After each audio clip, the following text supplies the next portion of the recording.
کہ اہل کتاب و کفار ان پر تو اللہ کی لعنت و غصہ نازل ہوا ہے، انہیں تو بندر اور خنزیر بنا دیا گیا، یہ تابوت کے پیروکار ہیں، ان کا تو بدترین ٹھکانہ ہے، یہ راہ راست سے ہٹے ہوئے ہیں، ان میں کی اکثریت کو تم دیکھو گے کہ گناہوں اور سرکشی میں ڈوبے ہوئے حرام خوری کرتے ہیں، ان کے علماء بھی انہیں سرکشیوں اور مال حرام سے نہیں روکتے، ان کا تو برا ہی کام ہے۔ پھر یہود کی شرنگیتی کا اندازہ اس بات سے لگایا جا سکتا ہے کہ انہوں نے اللہ تعالیٰ کو تک کہہ دیا کہ اللہ کی اعنت کرتا ہے، ان کے ہاتھ قائم ہو جائیں، اسی قول کے سبب وہ معلول قرار دیے۔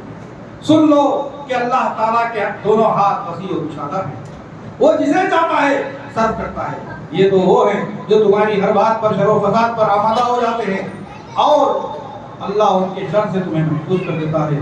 اللہ نے ان کے درمیان نفرتیں اور عداوتیں ڈال دیا ہے، قیامت تک اسی طرح رہیں گے، ان کا تو کام ہی فساد ہے، اللہ فسادیوں کو پسند نہیں کرتا ہے۔ پھر اہل کتاب کو ترغیب کی گئی ہے کہ وہ ایمان لے آئیں، تقوی اختیار کر لیں، جس کے سبب اللہ ان کے گناہوں کو معاف کر دے گا اور نعمتوں والی جنت میں داخل کر دے گا۔ اگر وہ اپنے آپ پر تورات و انجیل کو قائم کر لیں تو اوپر نیچے ہر جانب سے نوازے جائیں گے۔ ان میں بھی بعض راہ اعتدال کے پیرو ہیں، لیکن اکثر برے ہیں، بھٹکے ہوئے۔ پھر آیت نمبر 96 میں نبی اکرم صلی اللہ علیہ وسلم کو خطاب کر کے کہا گیا ہے کہ ان لوگوں سے کہہ دو جو ایسے معبودوں کی عبادت میں مشغول ہیں جو نفع اور نقصان کی قدرت نہیں رکھتے۔ پھر بتایا گیا ہے کہ اللہ تعالیٰ نے بنی اسرائیل کو خود ان کے نبی داؤد علیہ السلام کی زبانی ملعون کر دیا ان کی سرکشیوں کے سبب، کیونکہ وہ ان کی رات کو نہیں روکتے تھے۔ پھر آیت 82ویں آیت میں اہل ایمان کو واقف کر دیا گیا ہے کہ ان کے سب سے سخت دشمن یہود اور مشرکین ہی ہیں، اور اہل کتاب کے دل میں ایمان والوں کی محبت باقی ہے، کیونکہ ان کے پاس علماء و زاہدین موجود ہیں۔ الحمدللہ یہاں 6واں پارہ مکمل ہوا۔ انشاءاللہ کل ہم 7ویں پارے کی تفسیر آپ کے سامنے خلاصہ پیش کرنے کی سعادت حاصل کریں گے۔ اللہ رب العالمین سے دعا ہے کہ اللہ تبارک و تعالیٰ ہم تمام کو ہر قسم کی آفات و جماوی اور جسم میں محفوظ رکھے، ہم تمام کو ایمان و احتساب کے ساتھ روزہ رکھنے کی توفیق عطا فرمائے، ہمارے گھروں میں خیر و برکت عطا فرمائے، ہر قسم کے وسوسوں سے، پریشانیوں سے، نقصانات سے، حادثات سے محفوظ رکھے، ہمارے روزوں کو قبول فرمائے، ہم تمام کو ایمان و احتساب کے ساتھ پورے رمضان کے روزے رکھنے کی توفیق عطا فرمائے، نمازوں کی پابندی کرنے کی توفیق عطا فرمائے، قرآن پاک کی تلاوت کرنے کی توفیق عطا فرمائے، قرآن پاک کے معنی و مفہوم کو سمجھنے کی توفیق عطا فرمائے، اور اس رمضان کے ساتھ ہی ہمارے گھروں کے اندر ایک انقلابی اسلامی مثبت تبدیلی لائے، ہمیں اسلام کا شعور اور احساس عطا فرمائے، قلب اسلام کے لیے کام کرنے کی توفیق عطا فرمائے، بھٹکے ہوئے انسانوں کو قرآن و سنت کی تعلیمات کو عام کرنے والا بنا دے، ہمیں ان تک دین کی تعلیم کو پہنچانے والا بنا دے، اور ہم تمام کو جب تک رکھے ایمان پر رکھے، ہم تمام کا خاتمہ ایمان پر فرمائے۔ اس دنیا سے جانے کا جب ہم وقت آئے تو ہماری ان زبانوں پہ کلمہ طیبہ لا الہ الا اللہ محمد رسول اللہ جاری و ساری فرمائے۔ سبحان ربک رب العزت عما یصفون وسلام علی المرسلین والحمد للہ رب العالمین، والسلام علیکم ورحمۃ اللہ وبرکاتہ۔